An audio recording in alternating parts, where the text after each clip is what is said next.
This is a TOSH Micro, labeled N90S, but configured right now for 70 by 150 stroke distance, but even further modified to accommodate 70 by 140 cliche due to this spacer block back here.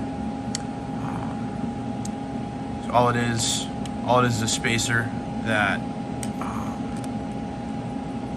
is essentially pretending as if this is a full length 70 by 150, where in reality it's a 70 by 140. So the same mechanism to loose, everything's the same except that distance. So you have this spacer here that is easily removable.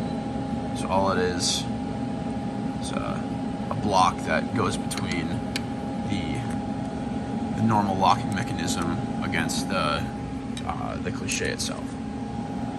So as you can see, it's easily removable, which can accommodate going back and forth between 70 by 150 and 70 by 140 plates without changing any of the mechanism of the machine itself.